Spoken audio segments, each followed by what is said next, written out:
이 바벨탑 이야기는 사람의 교만, 하나님처럼 높아지려는 교만에 대한 하나의 상징적인 사건입니다. 하나님처럼 높아지는 사람의 계획에 대해서 하나님이 가볍게 심판하시는 이야기이기도 합니다.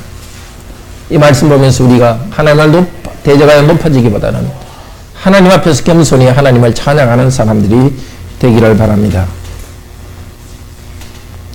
언뜻 보시면 1절에서 4절까지는 사람들의 말입니다.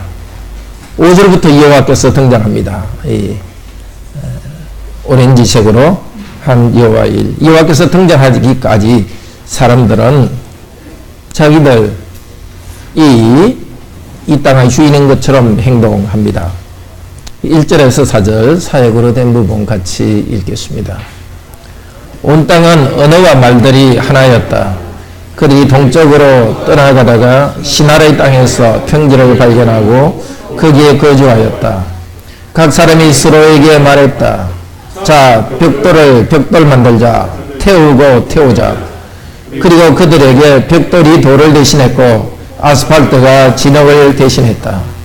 또 말했다. 자, 우리를 위해 도시를 만들어 거대하게 하고 꼭대기가 하늘에 있게 하고 우리를 위하여 이름을 만들자. 우리가 온 땅의 얼굴 위에 흩어지지 않도록. 이들이 옮겨갑니다. 동쪽으로 옮겨갑니다.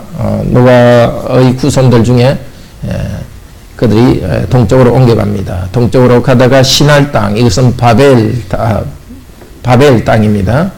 거기에 거주했습니다. 그리고 서로 말하는 내용을 보면 3절에 보면 기술이 아주 발전한 것을 알 수 있습니다. 벽돌을 구워서 만듭니다. 그리고 아스팔트, 역청으로 진흙을 대신합니다. 그냥 돌이 아니라 구운 벽돌, 그리고 진흙으로 하는 게 아니라 역청, 석유가 나오는 그것을 그 배합해서 역청으로 만들면서 문화와 기술이 발전됩니다. 그러나 인류의 문화 발전이 어떻게 되고 있습니까? 4절에서는 모여서 하나님의 계획에 도전하고 있습니다. 우리를 위하여 도시를 만들자. 거대하게 만들자. 그리고 꼭대기가 하늘에 있게 하자. 사단이 아담을 유혹할 때 너가 선악과를 먹으면 하나님처럼 될 것이다 하는 사단의 유혹. 그리고 우리를 위하여 이름을 내자. 직역하면 이름을 만들자. 지금 벽돌을 만들고 건축물을 쌓는데 그 목적이 이름을 만드는 것입니다. 하나님이 영원하게 하기보다도 자기 이름을 내는 것, 자기가 유명해지는 것, 그것이 목적이 되었습니다. 그리고 땅에 흩어지지 말자. 창세기 1장 28절에서는 생명을 번성하여 온 땅에 흩어져서 땅에 충만하라 했는데 충만하지 않고 모여 있으려고 합니다. 하나님을 대적하고 생명을 번성하고 땅에 충만하려는 사명을 다하지 않습니다. 우리는 함께 힘을 모읍니다. 힘을 합쳐서 기껏 한다는 것이 우리 이름을 내려는 일을 하고 있지는 않습니까? 사실 많은 사람들이, 우리가 존경하는 위인전에 나오는 많은 사람들이 그냥 명예욕, 자기 이름을 내기 위해서 그렇게 했습니다. 학자로서 좋은 글을 쓴 사람들, 정치가로서 큰 업적을 이룬 사람들,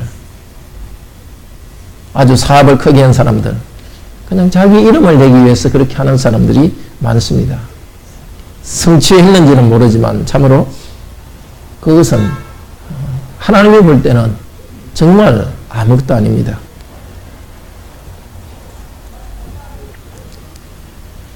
우리의 이름을 내고 우리의 명예를 드러내는 것보다도 하나님의 영광을 위해서 살아가는 그런 삶이 되기를 바랍니다. 자기 이름을 내려는 사람들에 대해서 하나님께서 어떻게 합니까? 우리 5절부터 9절까지 역시 사역으로 된 부분 같이 한번 읽읍시다. 그런데 여호와께서 사람 아담의 아들들이 쌓는 도시와 거대한 것을 보시려고 내려왔다. 여호와께서 말씀하셨다. 와, 모두에게 백성도 하나요 언어도 하나라. 이것이 행하려는 일의 시작이다. 그러면 그들이 행하려고 계획하는 모든 것들을 그들로부터 막지 못하리라. 자, 우리가 내려가 거기서 언어들을 혼란케 바벨하자. 사람이 서로의 말을 알아듣지 못하도록 여호와께서 그들을 거기서 온 땅의 얼굴이로 흩으셔서 그들은 도시를 건축하는 것을 중단했다.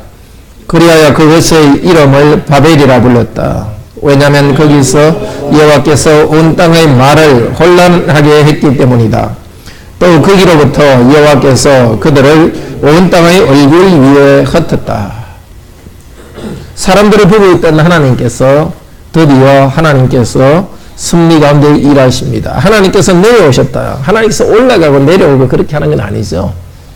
이 말씀을 듣는 하나님 백성들을 위하여서 이해를 위해서 이렇게 말씀하고 계시죠. 하늘에 그냥 계신 것이죠. 하늘에 계신 하나님께서는 그 전지전능하시기 때문에 다 아십니다. 꼭 내려오지 않았어도 내려오고 그런 게 없죠. 그렇지만은 우리를 이해하기 쉽도록 여호와께서 내려오셨다고 말합니다. 하나님께서는 보셨습니다. 사람들의 행하는 것, 계획하는 그것이 악한 것을 보셨습니다.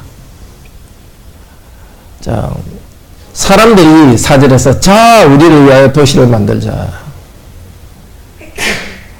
그들은 자 하면서 일을 시작하려고 합니다. 7절에서 하나님께서도 자, 우리가 내려가서 그들의 언어를 혼란케 하자. 사람들이 자기의 계획과 의도로서 움직이고 있지만은 하나님께서 사람들의 교만을 제동을 것입니다. 사람들이 상상치도 못한 심판입니다. 단 어떤 적이 침략해 오도록 한 것이 아닙니다. 하나님께서는 간단히 사람들의 언어를 혼란시켜 버립니다. 오늘 오전 성경 공부에서 헤롯이 기세등등해서 사도들을 죽이려 할 때 하나님께서는 큰 군대를 사용하지 않았습니다. 그냥 헤롯 몸에 벌레가 생기게 해서 벌레로 죽게 했습니다. 하나님께서는 상상치 못한 방법으로 그들을 심판하십니다. 언어를 혼란케 하자. 혼란케 한다는 것이 히브리 말로 바벨입니다. 하나님께서 언어를 혼란케 합니다. 그래서 서로의 말을 알아듣지 못하도록 했습니다. 자, 언어가 혼란케 되고 여러 언어를 쓰게 되는 것은 하나님께서 인류에 내리신 심판의 결과입니다. 창세기 3장에서는 아담이 하나님처럼 높아지려고 하면서 선악과를 따먹었을 때 에덴 동산에서 추방해서 심판했습니다. 5장에서는 이후에서는 아담 후손의 악함, 그 생각의 악함을 홍수로 심판했습니다. 오늘 11장에서는 사람들이 문화는 발전시키지만 자기 이름을 내고 하나님을 영화롭게 하지 않는 문화를 하나님께서는 언어를 혼란케 해서 심판하셨습니다.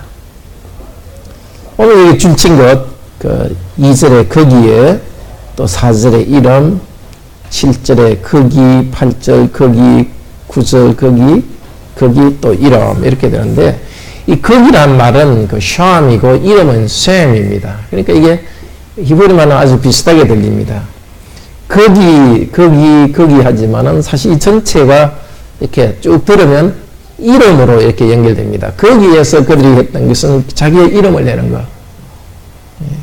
허영에 빠져서 자기 이름을 내는 거. 인류가 한 일이고 오늘도 사람들이 하는 일입니다. 하나님 영화롭게 하지 않고 자기 이름을 내는 일에 몰입해 있습니다. 각 개인도 자기 이름을 내려고 하고 있습니다. 정당도 자기 이름을 내려고 하고 있습니다. 인류 전체가 하나님이 창조한 창조 세계에서 인류 자신이 얼마나 큰 세계를 변화시킬 수 있는지를 자랑하면서 세상을 변화시키겠다고 말합니다. 기껏해 기술을 발전시키고 조금 편리하게 사는 것. 그러면서 하나님이 사람에게 주신 그런 규칙들, 말씀은 지키지 않습니다. 한 개인이나 한 나라도 하나님을 높이지 않고 자기 이름을 내려고 할 때 하나님은 심판하십니다. 심판이 어떤 면에서는 복입니다. 그들이 하려는 일을 막기 때문에 더 악한 일을 하지 않도록 하나님께서는 흩어버리셨습니다. 그러나 이후의 역사를 통해서 하나님께서는 하나님이 인류를 창조하신 계획을 끝까지 이루십니다. 인류가 하나님을 배반하여서 한 군데 모이려고 할 때 하나님께서는 흩어버리셔서 인류가 온 땅에서 땅을 채우도록 만들었습니다. 생명을 번성하며 땅을 정복하고 땅에 충만하도록 만들었습니다. 그리고 자기의 영광을 추구하던 사람들, 그들 가운데 하나님께서는 한 백성을 선택했습니다. 달라진 말이 하나의 말로 되는 그날을 준비하셨습니다. 사람들이 하나 되는 것은 다른 것이 아니라 여호와를 찬양하면서 하나 됩니다. 이사야서 19장 18절 19절 같이 보겠습니다.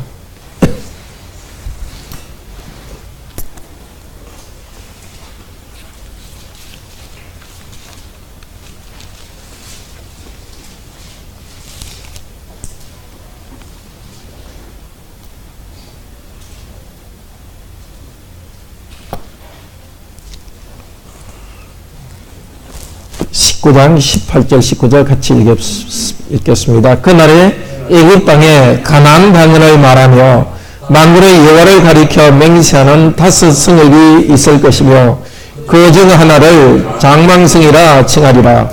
그날에 애굽 땅 중앙에는 여호와를 위하여 제단이 있겠고 그 병정에는 여호와를 위하여 기둥이 있을 것이요.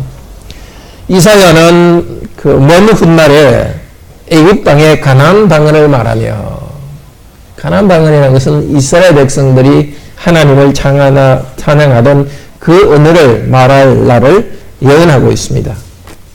언어는 다르지만은 사실은 하나님을 찬양하는 말입니다. 19절에 애굽 땅 중앙에는 여호와를 위하여 제단이 있을 것이다. 하나님을 배반하던 그 나라가 하나님을 찬양하는 그 중앙에 하나님을 향한 제단이 있을 것이라 했습니다.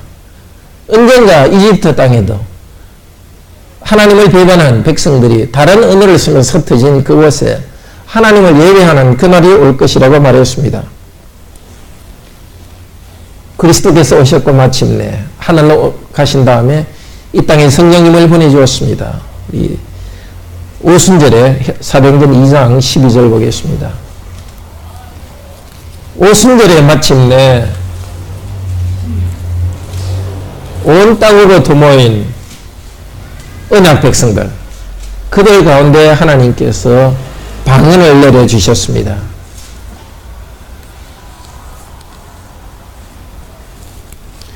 그 방언으로 각각 여러 나라 말로 방언을 말했습니다. 이스라엘 하나님의 백성들, 사도들이 또 하나님의 교회 성도들이 방언으로 말하기를 시작했습니다.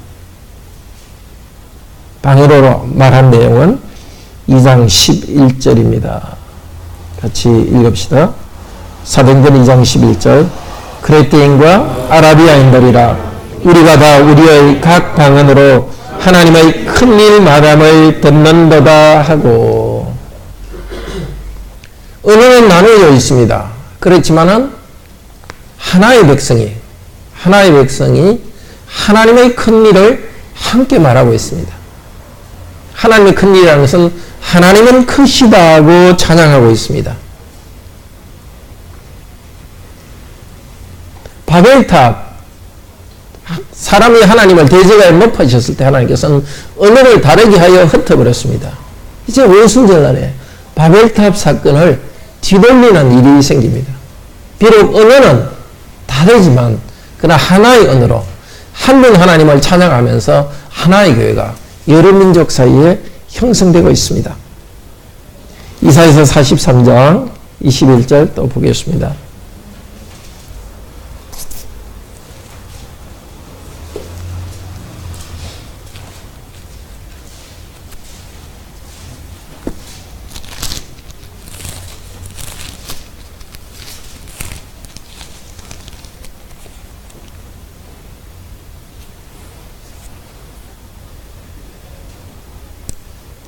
읽읍시다. 이 백성은 내가 나를 위하여 지었나니 나의 찬송을 부르게 하려 함이라. 하나님께서 이 백성, 구약의 언약 백성을 새롭게 만들 것입니다. 이제 하나님께서 새로운 백성을 만들 것입니다. 그 백성들은 하나님을 찬양하는 새로운 백성입니다. 그들은 한 하나님을 찬양하면서 언어는 다르지만 하나 되고 있습니다. 지금 온 땅에 흩어진 교회가 언어는 다지만 한 하나님을 찬양하면서 바벨탑에서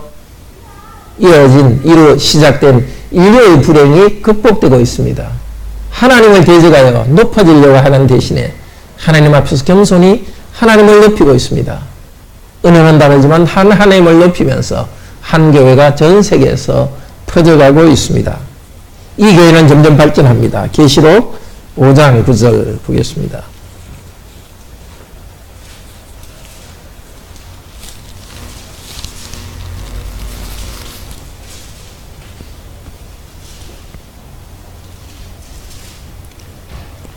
요한이 열린 하늘을 쳐다보았습니다. 그 하늘에서 장로들의 찬양 가운데 이렇게 노래하고 있습니다. 계시록 5장 9절 10절 찬송합시다. 읽읍시다. 새 노래를 노래하여 가로되 책을 가지시고 인봉을 떼기에 합당하시도다. 일찍 죽임을 당하사 각 족속과 방언과 백성과 나라 가운데서 사람들을 피로 사서 하나님께 드리시고 저희로 우리 하나님 앞에서 나라와 제사장을 삼으셨으니 저희가 땅에서 왕노릇 하리로다. 이것이 하나님이 하시고 있는 일이고 하늘에서 찬송하고 있습니다. 어린 양께서 일찍 죽임을 당하사 여러 언어들 각 방언들 가운데서 사람들을 선택하셔서 피로서 하나님께 드리셨습니다. 언어는 다르지만 이제 우리 모두 그리스도를 고백하는 우리들은 하나님 앞에서 나라와 제사장이 되셨습니다. 하나님 나라를 다스리는 하나님의 권세를 가진 백성이 되었고 하나님께 경배하는 제사장이 되었습니다. 세상과 하나님 사이에 중개하는 제사장이 되었습니다. 전에는 그리스도를 알지 못하던, 전에는 하나님을 알지 못하는 우리에게 이 복음이 전해졌어. 이제 우리의 한국말로서 하나님을 찬양하고 하나님께 경배하면서 하나님 나라를 다스리는 이 고귀한 신분을 주셨습니다. 땅에서 왕노릇하고 있습니다. 이미 우리는 왕노릇하고 있습니다. 전에 바벨탑 사건에서는 자기 이름을 내려는 그 교만한 행동을 했습니다. 기술은 발전했지만은 목적이 자기 이름을 내는 것이었습니다. 그러나 이제는 그리스도께서 우리를 피로 사셨기 때문에 우리 기술이 발전하고 경제가 발전하더라도 우리의 목적은 하나님을 찬양하고 하나님의 뜻대로 이 땅을 다스리는 것이 우리의 목적입니다. 계시록 7장 9절에서 10절 말씀 보겠습니다. 이 세상 마지막 날에 어떤 일이 있겠습니까?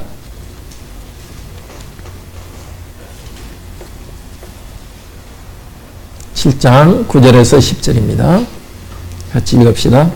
이 일 후에 내가 보니 각 나라와 족속과 백성과 방언에서 아무라도 능히 셀 수 없는 큰 무리가 흰옷을 입고 손에 정려가지를 들고 보좌 앞과 어린 양 앞에 서서 큰 소리로 외쳐 가로되 구원하심이 보좌에 앉으신 우리 하나님과 어린 양에게 있도다.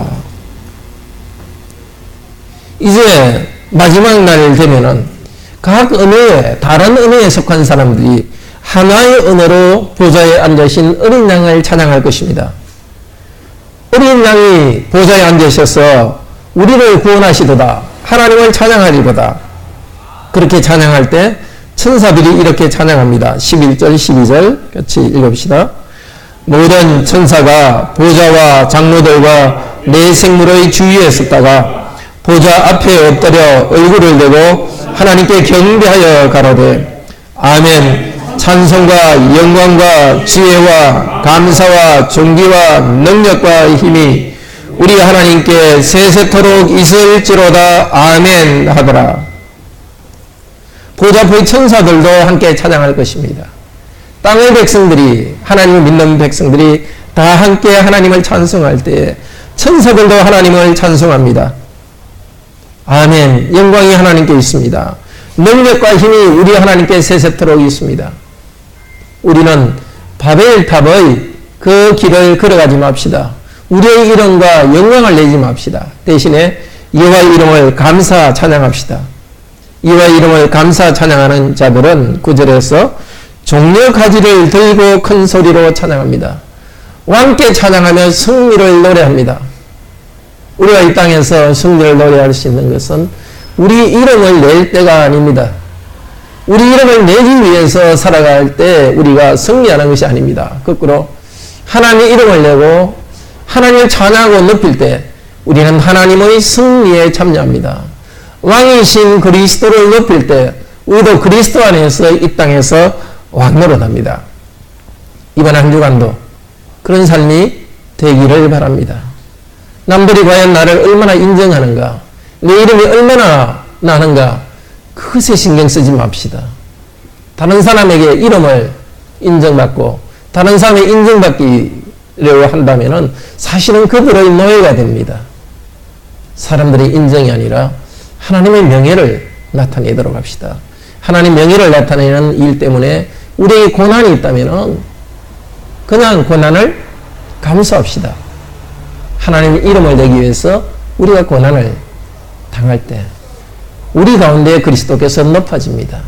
그리스도께서 고난을 통해서 영광 받으셨습니다. 보좌에 앉으신 어린 양입니다. 이 땅에서는 어린 양으로서 고난당하신 그리스도께서 하늘에서 다스리고 있습니다.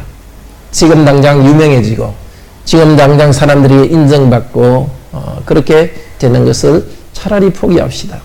하나님의 말씀과 하나님의 영광을 위해서 살아갑시다. 그럴 때 우리는 누구보다도 담대하게 우리 길을 걸어갈 수 있습니다. 감사함으로 하나님께 찬송합시다.